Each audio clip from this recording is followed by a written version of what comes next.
Hi, I'm Amy. I'm Laura. And we are Two Paper Girls. Today we're going to talk about our trip to see The Curious Incident of the Dog in the Night Time, which is an amazing play, and Amy got me tickets for my birthday because I talked about how I've always wanted to go. This is the programme, and I read the book last month, so you can check out the March wrap-up to hear my thoughts on it. So we just thought we'd tell you a few of our thoughts about how amazing the play was in conjunction with the book, because I haven't read it in a long time, but basically a short summary of the play is that there is a boy called Christopher Boone. I thought it was Boone, but I wasn't sure. And he has Asperger's syndrome, which is like a type of autism.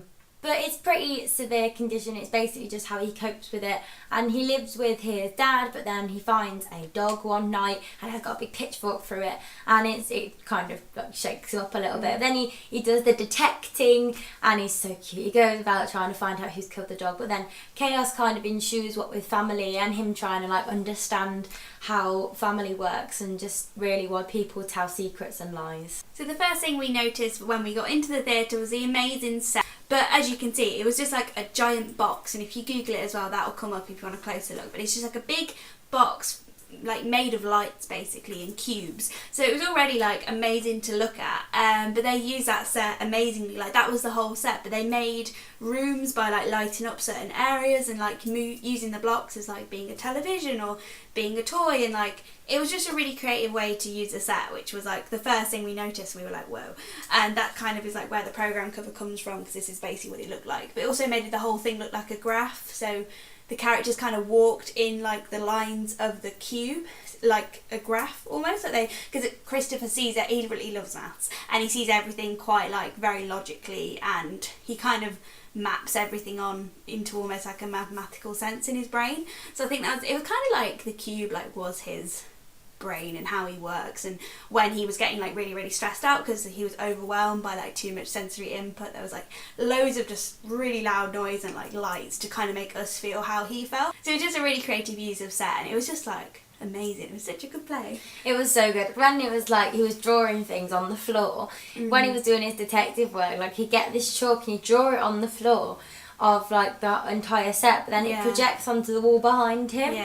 And like there was little magnets that you could buy, and like when he's deciding who would kill the dog and why, it was drawing like different smiley faces and they're projected onto the wall, and it was just such a good way of just like showing visually what was going on in his mind. It was so pretty.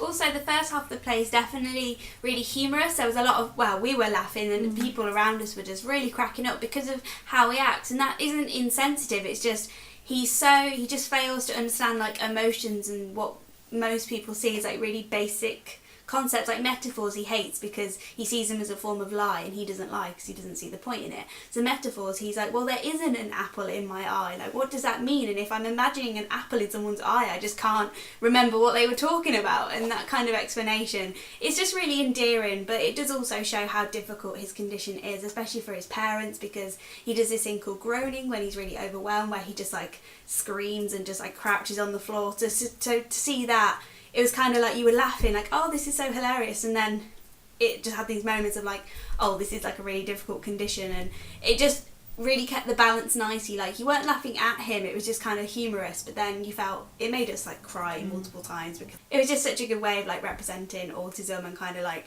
how he deals with it as well as like people around him. Okay, probably the only problem we had with this play was when Christopher is going on the London Underground, which is a huge endeavour for him because he doesn't like crowds and people and the lights and the traffic and the noise. It's too much for him.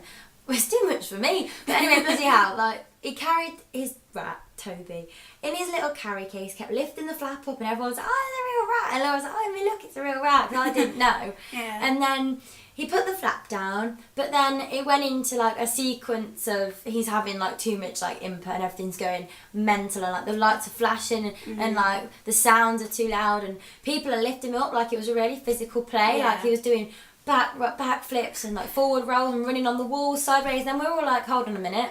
Like the rat cage is You're just holding spinning. the rat. Like we there was this really good scene, and we were just so horrified because we were convinced that rat was either dead, or we were just like, this is animal cruelty. Like it's not fair that like, because I really thought when it definitely was the rat, we were kind of like, when he was just walking around quickly, it was swaying a bit, and I thought, oh, that's not very nice for the rat. So when it's spinning, I was just like, this is awful. Like, why have they horrible. done this? Like, just use a fake rat if this is what you need to do. So we were just like, it really was distracting for about 15 minutes because we were just so terrified for this rat. Then he loses a rat, so he opens up, he lifts the flap and the rat's gone.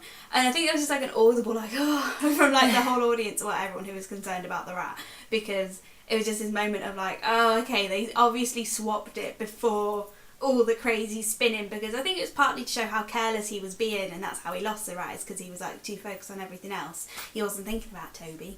We were so excited because if you haven't read the book or seen the play yet and you want it to be a massive surprise, and don't listen to what I'm going to say next because it's a little bit of a spoiler, but basically it's happening now, so turn off if you haven't heard. But basically they have a puppy on stage. The dad brings out a cardboard box and goes, I've got a gift for you, Christopher, and opens his box and then just pulls out the tiniest, sandiest little Labrador puppy you've ever seen, and it was proper biting Christopher. And Christopher was just like, the actor was like, don't bite me, but this little puppy was just like, I don't know where I am.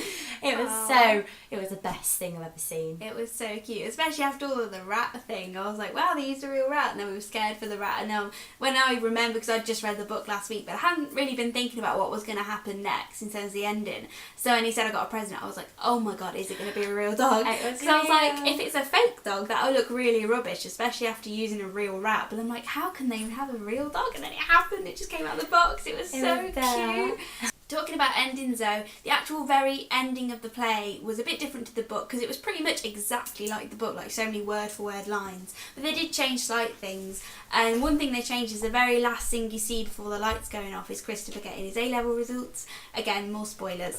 And he gets an A star, and well, he's not really showing happiness, but this person who, his teacher who like helps him deal with things, she's called Siobhan, he kind of imagines her and like hears her voice to help him get through things.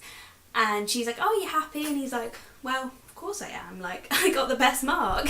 But he's not really, like, showing happiness. But then he's like, I can do anything now, can't I? Because he's got this whole plan. He's going to go to university and become a scientist, become an astronaut. And he's like, I can do anything, can't I? And she just doesn't say anything. He repeats it and she doesn't say anything. And it's just this really, like, sad moment, because we see him, like, achieve so much and overcome so many of like his own personal problems, but we also like, you see how debilitating autism can be and like how much it affects his life on a daily basis, because he can't be away from home, he can't have people touch him, he can't eat yellow things, like it's just so many things that affect his life. And this was just really sad because she couldn't lie to him, because she's always very honest with him, and she couldn't say he can do anything, because realistically he can't, like not in the kind of stage he was at anyway. So after that sad ending, we kind of left the theatre, but make sure that if you do go see it, which we really recommend you to because it's touring around the UK, you stay even after the lights have gone down, because you'll see why. There's a little extra bit at the end. But also it was such a really, really great experience, and it just makes you think but also laugh and then cry. It's just a really good play experience, and we definitely recommend it. Yeah, it was absolutely amazing. Thank you so much for my birthday present. I loved it so much and I would see it again. Like, it was incredible. And like Amy said, definitely go and see it if you can. So that's all from us today, and we'll see you on the next video. So bye!